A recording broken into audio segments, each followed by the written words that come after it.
Hi you guys, welcome to your August 2024 astrological forecast.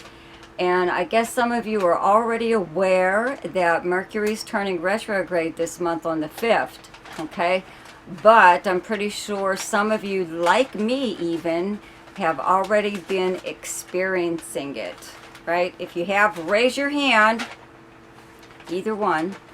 Yeah, it's been pretty bad here. But anyways, please forgive me if I repeat myself or forget to say something or other or whatever, okay?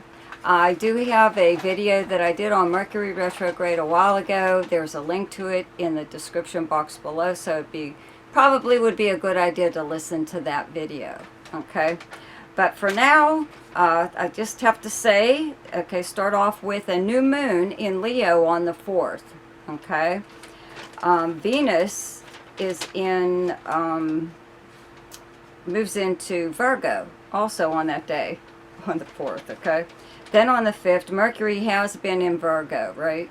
So it turns retrograde in Virgo and falls back actually into Leo on the 14th. Then turns direct on the 28th, still in Leo. Okay, so we're going between two signs, Leo and Virgo. And then on the 19th, there is a full moon in Aquarius. On the 22nd, the sun moves in to Virgo. And on the 29th, Venus moves into Libra. So not a whole lot of movement, kind of like with the planets, just the inner planets, the sun through like Venus. You know, Mars is still in Gemini the whole month. Jupiter's in Gemini. Uranus is in Taurus, and Pluto is retrograde in Aquarius, and Saturn and Neptune in Pisces are both retrograde. Okay, so it just seems like there isn't a lot of movement, you know. But anyways, I would like to let everybody know, you know, to check my community tab on my channel for updates or anything you might be wondering about. I usually post things there to let you guys know whatever's going on or what I'm up to.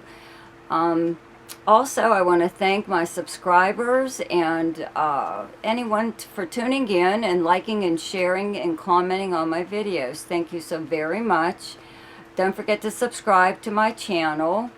And I think there was something else I needed to tell you, but there we have it. It's more than likely Mercury retrograde, and I will remember it after I turn this video off, right? Well, anyways, now for your forecast. Hi, Aquarius. So, this happens the same time every year. The sun is in Leo, your opposite sign, okay, up until the 22nd. So, where you have Leo in your chart is your 7th house. It's directly across from your 1st house of Aquarius. So the 7th house is the house of close relationships and partnerships, arrangements, and agreements. And the thing about this time of year, you know, it's not like a bad time of year for you, but it's just that every zodiac sign has a high point and a low point to the year. And the high point is when planets are in your own sign, and the lower point is when planets are in your opposite sign, which would be now. So when planets are in Leo, they're directly across from whatever planets you have in Aquarius, and it creates like a tug of war between energies, mainly like the sun, you know. Your sun in Aquarius is being opposed by the sun in Leo. So it's like drawing energy from you. It's making you try to hold on or exert more energy, let's put it that way. So all it is a time to kind of just like wait, you know. It's not like anything bad is going to happen. It's just that things are much easier when planets are aligned in a way that make it easier for you. So why like fight against like resistance, you know? That's all I'm saying. I mean, if you have to do something, you have to do something. You really can't wait. Just keep in mind that you may feel like kind of like wiped out or whatever, or feeling like you know, nobody's listening to you, or you're just not moving forward. Things aren't going as planned. So there's always a better time to do things. And also, you know, Mercury is retrograde this month, okay?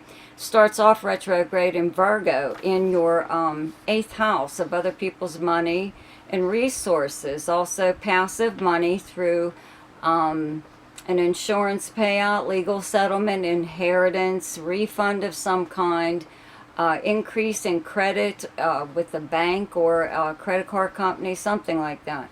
But it's also shared debt and shared property, okay? So that could be actually kind of what's going on right now, you know. When the sun, wherever the sun is where your focal point is. So your sun right now in your 7th house has you like closer together, or but being more in touch with people that maybe you don't see all the time, okay, even though they are considered close relationships. So this could be a business partner, a romantic partner, or even just a friend. And also the 7th house is the house of competition and open enemies, okay? So there really isn't anything pretty harsh here right now where I could see like an open enemy or competition coming into the picture.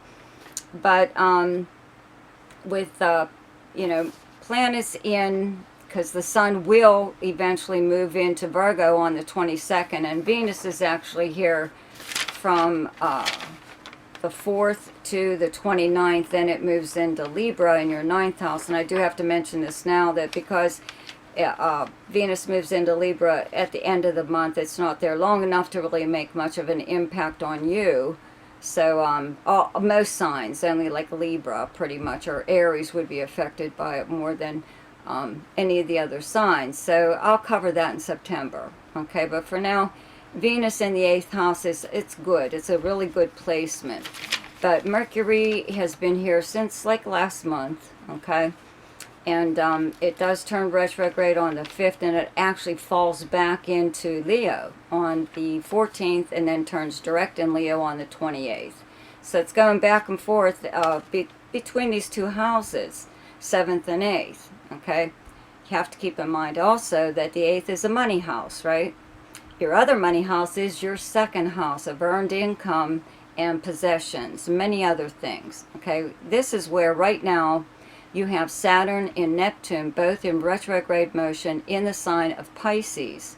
So this is it's not a fun transit period together with these two planets, but in your 2nd house of money, you know, it really restricts your ability to move freely when it comes to money, pretty much. So that could be what actually is going on here right now, is you are having to have some kind of conversation with a close partner, and it would be someone more than likely either you're in business with, so you do have like more or less shared accounts or shared property, or a romantic partner, a spouse or something like that, your significant other, okay, where you do share debt and property, something like that, okay?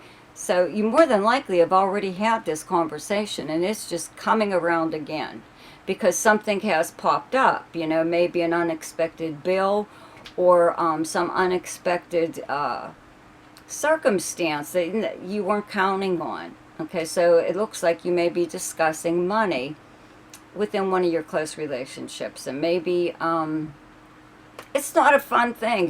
Who wants to, you know, talk about budgeting or whatever? You know, it's not a lot of fun, but I'm sure that you could work something out, especially with Venus just being in your 7th house. Okay, the first few days of August, it's still in Leo in your 7th house, but the majority of the time it is in Virgo in your 8th house, a money house. So when Venus is in a money house, it attracts money to you, or Venus related things, you know, luxury items, beauty, stuff like that. So you know, whatever kind of conversation you're having with somebody, it may take place around the new moon. There's a new moon in Leo on the 4th, okay, which brings about a new beginning.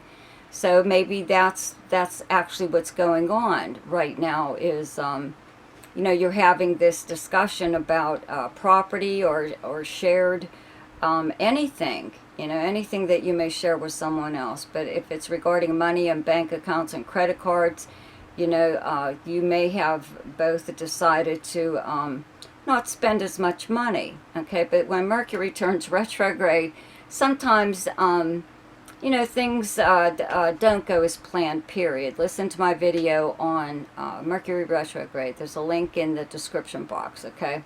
So again, you could have an unexpected bill come in or some kind of surprise, okay?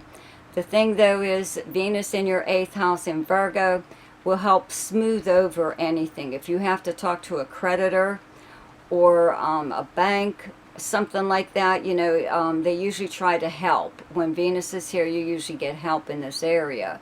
So, you know, or you, whatever you guys could, like, start off on one path, an arrangement, okay?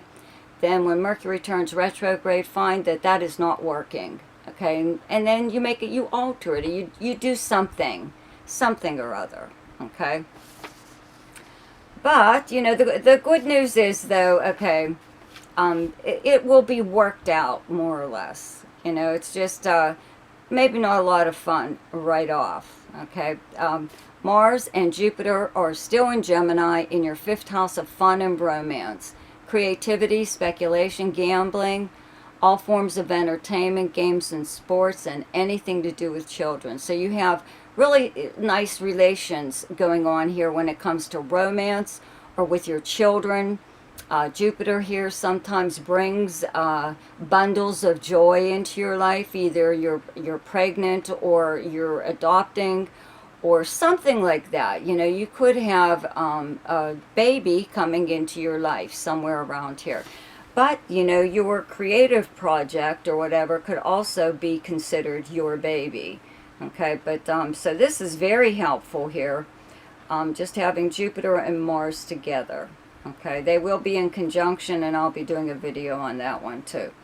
But for now, you know, I just wanted to point out about, you know, maybe there's a better time to move forward, like next month even, or when planets get out of Leo.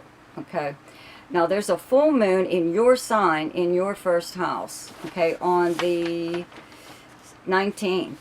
Okay, so that's when things come to a head. That's what a full moon is for, is to bring a problem out into the open so it can be done away with. Okay, so don't be like too, you know, whatever about. A lot of times things don't even happen around a full moon, but it does bring something clearly into focus, you know, how to resolve it. That's all. So just like keep that in mind, that you know, around that time of the month, you may have to have that talk again with somebody, okay? So the best time to do something each month is when the moon is in your own sign, and the moon is in Aquarius on the 17th, 18th, and 19th. The best time to lay low is when the moon is in your opposite sign, and your opposite sign is Leo, and those dates are the 3rd, 4th, and 5th. The best time for romance, recreation, creativity, fun, gambling, or speculation, and anything to do with children is the 13th, 14th, 15th, 26th, and 27th. The best time for money is the 5th, 6th, 7th, 19th, 20th, and 21st. The best time for your career is the 10th, 11th, and 12th. And the best time for communication and travel is the 8th, 9th, 10th, 21st, 22nd, and 23rd. So I hope you enjoyed your forecast for August. Be sure to check out my weekly forecast, which are now daily shorts. See ya!